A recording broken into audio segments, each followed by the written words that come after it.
నమస్తే అండి. నేను మీ Saritha. Welcome back to Saritha cooking and vlogs. ఈరోజు మన వీడియో వచ్చేసి పల్లి లడ్డు అండి. ఎప్పుడు పల్లితో ఒకేలా కాకుండా ఇలా కొంచెం డిఫరెంట్‌గా ట్రై చేయండి. టేస్ట్ అయితే చాలా బావుంటది. అలానే హెల్త్‌కి కూడా చాలా మంచిదండి. సో, ఇలా ఎదిగే పిల్లలకి పెడితే మాత్రం వాళ్ళ ఆరోగ్యానికి చాలా మంచిది. కాబట్టి కంపల్సరీ ట్రై చేయండి. అన్నీ ఇంట్లో ఉండే వాటితోనే మనం ఈజీగా ఈ లడ్డు ప్రిపేర్ చేసుకోవచ్చండి. సో, టేస్ట్‌కి టేస్ట్, హెల్త్‌కి హెల్త్ కాబట్టి కంపల్సరీ ట్రై చేయండి. ఇలా లడ్డు చేసుకొని స్టోర్ చేసుకున్నా గూడా 1 మంత్ వరకైతే అసలు పాడవ్వదు. సో, కాబట్టి కంపల్సరీ ట్రై చేయండి. ఇంకా ఎవరైనా నా ఛానెల్ సబ్స్క్రైబ్ చేసుకోకపోతే సబ్స్క్రైబ్ చేసుకోండి. వీడియో స్కిప్ చేయకుండా లాస్ట్ వరకైతే చూసేయండి. దానికోసం అయితే ఫస్ట్ స్టవ్ ఆన్ చేసుకొని అయితే కడాయి పెట్టుకొని 1 కప్ వరకైతే పల్లీలు తీసుకున్నానండి ఇక్కడ నేను. ఇది లో టు అంటే మీడియం ఫ్లేమ్‌లో అడ్జస్ట్ చేసుకుంటూ పల్లీలైతే మంచిగా వేయించుకోవాలండి. సో, ఇది వేగేటప్పుడు కొంచెం టైమే పడతది. సో, కొంచెం ఓపిక తెచ్చుకొనైతే పల్లీలైతే వేయించుకోండి. సో, ఈ విధంగా చూడండి. ఈ విధంగా అయితే మనకు కలర్ చేంజ్ అయ్యి మంచిగా లోపల గూడా మంచిగా ఫ్రై అయిపోవాలి. సో, వేగిపోవాలి. అప్పుడే మనకు టేస్ట్ అనేది బావుంటదండి. సో, ఈ విధంగా అయితే పల్లీలు వేయించుకోవాలి.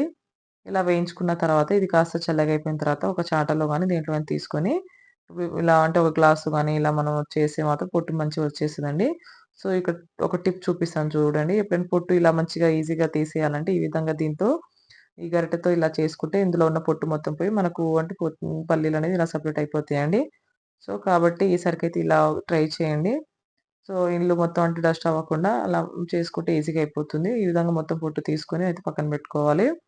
ఇప్పుడు ఇక్కడ నేను అంటే మళ్ళీ కడాయి స్టవ్ ఆన్ చేసుకొని అయితే కడాయిలో కొంచెం అంటే ఒక హాఫ్ ముక్క వరకు నా దగ్గర అంటే ఎండు కొబ్బరి ఉంటే వేసుకున్నానండి. ఇది ఆప్షనల్ ఉంటే వేసుకోండి. లేకపోతే అవసరం లేదు. మనం ఓన్లీ పల్లీలతోనే చేసుకోవచ్చండి. ఇవి లేకున్నా ఏం పర్లేదు. కాకపోతే ఇంకా టేస్ట్ బావుంటది. హెల్త్‌కి కూడా మంచిదని నా దగ్గర కొంచెం ఉంటే అయితే వేశాను. అలానే ఇక్కడ 1 టేబుల్ స్పూన్ వరకు నువ్వులుంటే కూడా వేసుకున్నానండి. సో, ఇది కూడా లైట్‌గా వేయించుకోవాలి. సో, ఇలా ఇవన్నీ వేసుకొని చేసుకుంటే మన ఆరోగ్యానికి చాలా మంచిదండి. సో, ఎక్కువ ఉంటే ఎక్కువ వేసుకోండి. లేకున్నా పర్లేదు. ఓన్లీ పల్లీలతో అయినా మనం చేసుకోవచ్చు. తర్వాత మిక్సీ జార్‌లో ఫస్ట్ ఎండు కొబ్బరి వేసుకొని, ఇలా మెత్తగా ఫస్ట్ గ్రైండ్ చేసుకున్న తర్వాత, ఇప్పుడు ఇందులోకి పల్లీలు వేసుకొని అయితే పల్స్ మోడ్‌లో అయితే మనం అంటే మిక్సీ చేసుకోవాలండి. సో, అప్పుడే మనకు మెత్తగా మంచిగా పొడైపోతది. సో, మీరు మరీ మెత్తగా వద్దనుకుంటే లైట్‌గా పొడిలాగా చేసుకోవచ్చండి.